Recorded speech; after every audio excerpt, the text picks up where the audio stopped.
اعوذ باللہ من الشیطان الرجیم، بسم اللہ الرحمن الرحیم۔ وہ عورت کہ جو عدت کی حالت میں ہو، جس کا شوہر جو ہے وہ فوت ہو جائے اور وہ عدت کی حالت میں ہو، تو آیا وہ مشی میں جا سکتی ہے یا نہیں ہے؟ تو یہ ہے کہ جو عورت عدت کی حالت میں، عدت اس کے شوہر کے فوت ہو جانے کے بعد 4 ماہ 10 دن جو ہے وہ اس کی عدت ہے، اور عدت میں اس کا بناؤ سنگار کرنا یا خوشبو لگانا یا ایسے کپڑے پہننا جس سے زینت ظاہر ہو، یہ جائز نہیں ہے، اور بغیر ضرورت کے اس کا گھر سے نکلنا بھی ضروری نہیں ہے، جائز نہیں ہے۔ لہٰذا بامر مجبوری کوئی ایسا کام کہ جو اس کے بغیر نہیں ہو سکتا، تو اس صورت میں وہ جا سکتی ہے، وگرنہ ہر صورت میں اسے چاہیے کہ وہ شوہر کے سوگ میں گھر میں رہے، اور گھر میں رہ کر جو ہے وہ ذکر کرے، عبادت کرے، اور اپنے شوہر کی مغفرت کے لیے جو ہے وہ کچھ نہ کچھ ذکر جو ہے وہ کرتی رہے، اس لیے کہ یہ پروردگار کا حکم ہے۔ لہٰذا یہ کوئی اس کے بغیر بھی مشی جو ہے وہ ہو جائے گی، لہٰذا اس کو چاہیے کہ دین پر عمل کرے۔ بڑا مشہور واقعہ ہے کہ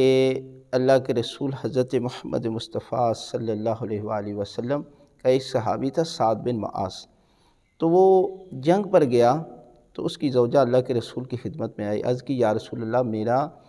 باپ جو ہے بیمار ہے، آپ اجازت دے تو میں جا سکتی ہوں؟ اللہ کے رسول نے فرمایا گو میں بانی شریعت ہوں، لیکن شوہر کی اجازت کے بغیر آپ باہر نہیں جا سکتی۔